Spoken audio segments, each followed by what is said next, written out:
les acabo de decir, ¿no? Generalmente elevación de las bilirrubinas, patrón mixto o elevación de las indirectas, esto ya como sugerencia, la periferitis. ¿Cuál es la diferencia entre apendicectomía típica y bueno, eso es algo que no lo menciona el texto. Esto es algo que es muy propio de lo que viene a ser la técnica quirúrgica, propio de los cirujanos. Y en ese sentido, lo que se les ha presentado en la técnica quirúrgica o la descripción de la técnica quirúrgica es lo que nosotros conoceríamos como una apendicectomía típica, en la cual nosotros identificamos el vértice del apéndice, nos dirigimos a la base, realizamos el control del apéndice a nivel de la base o por parcialidades, controlamos la base, la podemos invaginar o no, y termina nuestra cirugía en el apéndice. Eso es lo típico.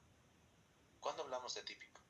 Por ejemplo, yo ingreso a una cirugía en la cual encuentro un plastrón apendicular, puedo encontrar aparte, o sea, un plastrón vencido. Nosotros llamamos a eso cuando hay peritonitis libre, peritonitis, un plastrón apendicular, libero mi plastrón y no encuentro apéndice. Reviso mi ciego y no encuentro apéndice, lo único que encuentro es un orificio en el ciego. Entonces ahí, o encuentro un muñoncito en el ciego. ¿Eso qué significa? Mi apéndice por la evolución se ha alisado, se ha destrozado el apéndice. Ahí ya no tengo chance de identificar el vértice, ya no tengo chance de hacer un manejo ni siquiera de mesoapéndice muchas veces. ¿Qué me corresponde? Ligar lo que tenga de base apendicular, porque hemos dicho, no quiero dejar ni medio centímetro de mi base apendicular. Y tampoco le puedo hacer tal vez ni siquiera una invaginación, una jareta o una imbricación, porque mi ciego se encuentra gangrenado. Entonces, solamente le puedo hacer una ligadura, ya sea por transfusión, una ligadura simple, y ya luego me dedico a hacer un lavado de la cavidad. Entonces, ese ya es un procedimiento que ya no es típico, es un procedimiento atípico. Ahora, por ejemplo, en una apendicitis por un apéndice retrocecal, yo no voy a encontrar el apéndice libre. Muchas veces estos retrocecales pueden ser incluso hasta substenosos. En ese caso, no tienen ni siquiera mesoapéndice. Mi procedimiento ya es atípico, salvo del procedimiento típico de la apendicectomía. Más o menos esas serían las diferencias. Les repito, no se encuentra en el texto, ni lo mencionan en el texto. Es algo muy propio de la técnica quirúrgica que manejamos los cirujanos. Desvío a la izquierda. Desvío a la izquierda es un término que nosotros utilizamos para hablar de la elevación de formas jóvenes. No estamos hablando de formas de los glóbulos blancos, que generalmente se relacionan con elevación de los callados, o también de aquellos glóbulos blancos, aquellas células blancas de la familia de infecciones agudas. Estamos hablando de neutrófilos o segmentados. En cambio, si nosotros tenemos, no sé, 20.000 de glóbulos blancos, pero tenemos más bien células envejecidas o linfocitos, es muy diferente a tener una neutrofil. Entonces, a eso se refiere. Uno es desvío a la izquierda, el otro es desvío a la derecha.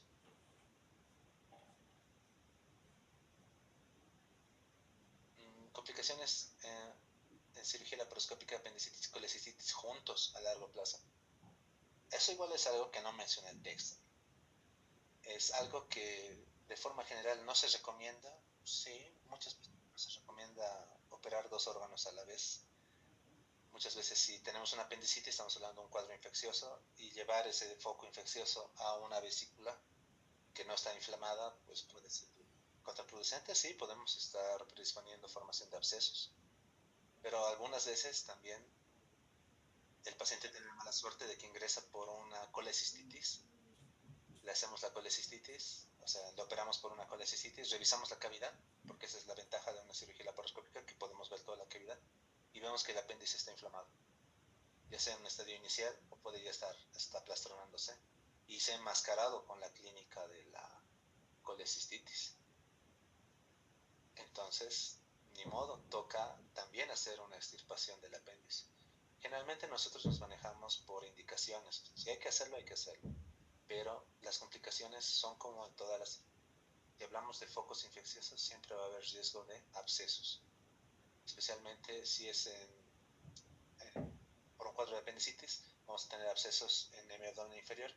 Y si estamos hablando de cirugía de vesícula, los abscesos suelen presentarse en el abdomen superior. cuidado con el hígado. ¿Actualmente hay algún analgésico que se puede usar en apendicitis? Sí, podemos utilizar metamizol, diclofenaco. La idea no es utilizar morfina, la idea no es utilizar, digamos, de entrada tramadol, sin antes haber evidenciado nuestro examen físico.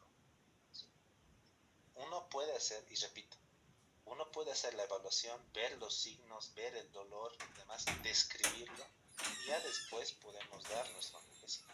O si ya tenemos el diagnóstico y ya hemos internado a nuestro paciente y está con dolor y le van a operar 8 de la mañana y estamos recién a las 10 de la noche y está sufriendo, pues podemos darle cualquier analgésico. Ya tenemos el diagnóstico, no hay por qué no darle analgésico al paciente. Y si la paciente está embarazada, ¿qué analgésicos podemos utilizar? Eso ya es más complejo. Eso generalmente se lo dejamos a las ginecólogas. Tratamos de tener el apoyo siempre de un obstetra o de un ginecólogo. Pero en general tenemos que recordar nuestra tablita de medicamentos que los agrupan, ¿no? En los que se pueden utilizar con riesgo y en los que no se deben utilizar, los que están completamente prohibidos. En ese sentido, pues lo que más podemos utilizar idealmente es nada. O sea, idealmente es no utilizar nada. Pero ese es un ideal y el ideal no siempre se cumple. Y vamos a utilizar medicamentos, tenemos que ir desde lo más bajo. Si estamos hablando de apendicitis, pues podríamos utilizar una ampolla de metamizol y nada más, y no dar más. Dependiendo también en qué edad gestacional se encontrará. Si se encuentra en primer trimestre, con mucha razón, tal vez no dar. Y más bien dirigirnos directamente a lo que viene a ser cirugía, y ya para el dolor postoperatorio, ver si tenemos vía oral, tendremos tal vez opciones menos lesivas para el embarazo. Es una buena pregunta, pero está sujeta a muchas condicionantes, ¿no? La edad gestacional, el estadio de apendicitis, y si se va a poder realizar la cirugía antes, después. Es complicado. En primer trimestre es muy complicado, pero si ponemos en juego la vida de la mujer embarazada, la vida del producto, a veces toca priorizar la vida de la mujer embarazada, porque si se encuentra en primer trimestre y tiene datos de sepsis, podríamos intentar salvarle la vida a la mujer haciendo una cirugía de urgencia, y veríamos, vamos a condicionarle riesgos al producto de la fecundación, pero hay que salvar la vida muchas veces de la mujer. Ahora, si ella rechaza, ni modo, podremos intentar la técnica o el manejo no quirúrgico con antibióticos y demás, pero hemos visto no tiene 100% de buenos resultados. Va a haber siempre un grupo de pacientes a los cuales no va a funcionar y van a requerir de todas formas cirugía. Es una buena pregunta, pero está en relación a muchas condicionantes, ¿no? Todos los analgésicos enmascaran la clínica, ¿sí? Hay algunos pacientes que tú le colocas diclofenaco y ya no le duele, y tú le revisas y ya no te duele. ¿En teoría estás enmascarando? En teoría sí, pero si tú ya has hecho tu evaluación, ya lo has registrado en tu historia clínica, o ya tienes tu diagnóstico con una ecografía, pues le puedes dar el analgésico. No es necesario que cada hora o cada 2 horas vaya alguien a palparle el abdomen para decir sigue siendo apendicitis. La apendicitis va a seguir siendo apendicitis y se le puede tratar el dolor. La idea es no exponer al paciente a sufrimiento innecesario. Bueno, esto ya lo habíamos mencionado, ¿no? Ecografía inexistente, y si existe mucha duda, resonancia. ¿Utilizar TC para el diagnóstico? No. Muchas veces con clínica se llega al diagnóstico prácticamente, pero no es en todos los pacientes. Hay pacientes en los cuales existe mucho dilema, mucha infancia. Y si tenemos lo que viene a ser la tomografía de exposición, pues es útil. Muchas veces nos sirve. Yo que he tenido la oportunidad de realizar mi residencia en la Caja Nacional, pues como teníamos a disposición, ante la duda pedíamos el estudio, valorábamos y eso nos servía para tomar la conducta. Pero eso sí, recuerden, existen tasas de exploración negativa. Por mucha evidencia que tengamos, alguna vez ingresamos y no es apendicitis.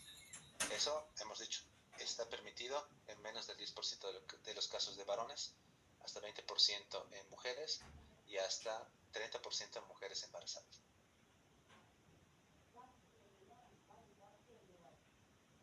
Las primeras 10 preguntas son preguntas que nosotros ya tenemos en nuestra plataforma. Las preguntas que hago durante la clase son preguntas que las elaboro específicamente yo. Muchas son de exámenes pasados, por decirlo así, o sea, son preguntas parecidas a las de exámenes previos y que a mí me gusta repetir, y muchos alguna vez me han dicho, no son las mismas preguntas.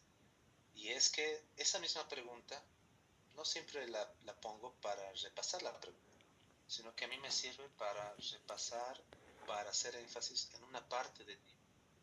Como les decía, existen diferencias entre ediciones de Schwartz.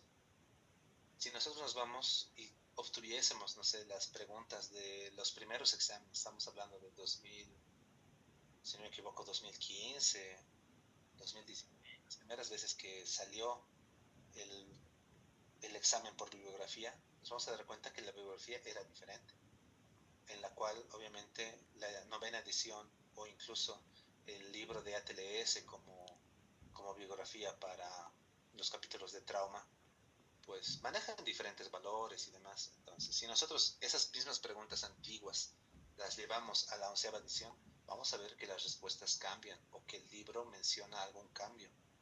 Muchas veces yo utilizo esas preguntas para hacer énfasis, para recordarles que existen cambios en las ediciones y demás, que me parece importante.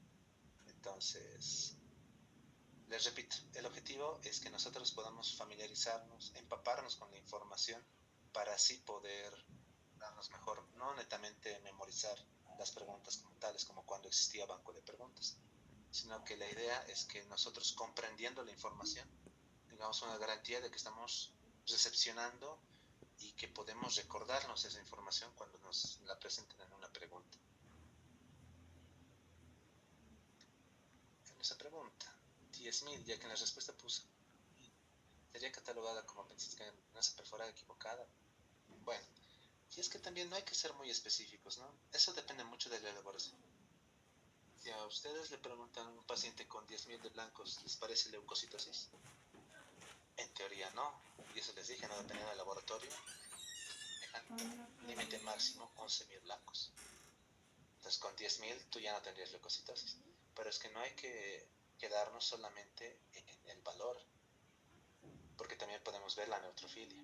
Ahora, si tú tienes un paciente con dolor abdominal con 15.000 de blancos y otro con 10.000 de blancos, ¿cuál sospechas que es apendicitis?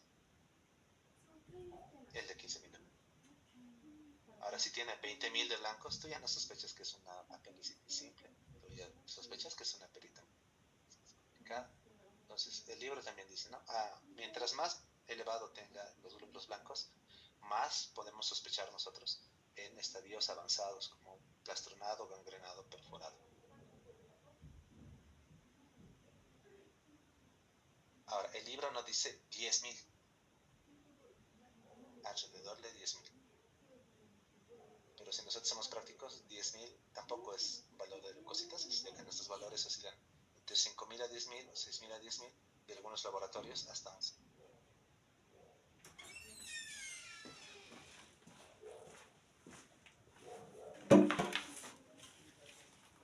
Paciente curado frente a una apendicectomía con warfarina. Complejo. Esos cuadros sí son complejos. Hay que ver. Primero, suspender la warfarina. Y recordamos que nosotros tenemos un periodo de hasta 72 horas en las cuales tenemos una afectación de la coagulación por la medicación. Si ya tenemos un cuadro de apendicitis, podemos ver. Hemos mencionado que tenemos 12 horas. Tenemos 12 horas para poder realizar una apendicectomía. Ahora, si es una peritonitis y demás, vamos a tener que realizar esta cirugía en menos tiempo. ¿Cuál es la idea? La cirugía de apéndice no es una cirugía que sangre demasiado. Si nosotros nos vamos a la técnica, es una cirugía en la cual si nosotros controlamos el mesopéndice, el sangrado debería ser mínimo. Va a depender mucho, va a depender mucho de lo que viene a ser de lo que viene a ser el estado o la fase de apendicitis en la cual nos vemos. Idealmente, la cirugía laparoscópica tiene la ventaja de que los cortes pequeños, la mínima invasión, predispone a menor cantidad de sangrado para el paciente. Pero tampoco podemos operar a un paciente que tiene una coagulación demasiado alterada, o sea, menos. Idealmente, para cirugías programadas hablamos de 75% de coagulación, de actividad de la coagulación. En cirugías de urgencia podríamos bajar hasta 50% dependiendo. Ya con 30%, con 20% de actividad, sería una actitud prácticamente suicida. Entonces, en ese aspecto nosotros tenemos medidas. Tendríamos que valorar el tiempo, tratar de aprovechar el tiempo en revertir el efecto anticoagulante, aún sabiendo que va a tener todavía nosotros sabemos, usando warfarina tenemos que esperar ventanas de 72 horas para ver cambios en lo que viene a ser el laboratorio, pero en un caso extremo de apendicitis, una cirugía de urgencia, pues tenemos que prepararnos, ¿no? Podemos utilizar transfusiones de plasma, podemos también utilizar procoagulantes durante el ácido tranexámico, de tamsilato, etcétera. Y antes de la cirugía, si ya tenemos un valor cercano a 60%, ya podemos entrar a operar. Va a depender mucho del estado en el cual se encuentre el apendicitis, porque no va a ser lo mismo una inicial que una complicada. Puede ser laparoscópico, sería ideal. De todas formas, afortunadamente el apéndice no tiene muchas arterias que solamente la arteria apendicular, que si nosotros la controlamos en un inicio, nada más nos va a sangrar. Eso sería la ventaja de un apendicectomía. Pero es una buena pregunta, es algo complejo, ¿no? Esos son los casos para los cuales uno hace la especialidad, para esos casos difíciles, complicados. Bueno, espero haber respondido a la mayoría de sus preguntas. Muchas no se encuentran dentro del texto. Hay que recordar que la idea de estas clases son la bibliografía, hacer repasos respecto a la bibliografía, porque al final cuando nosotros vayamos al examen, lo que se ve se anota respecto a nuestro libro. Y eso es lo que vamos a intentar hacer en nuestra clase. Basarnos en el libro y de acuerdo a eso ir entrenándonos para poder dar el mejor examen para nuestra gestión 2025. Bueno, muchas gracias a todos por su atención.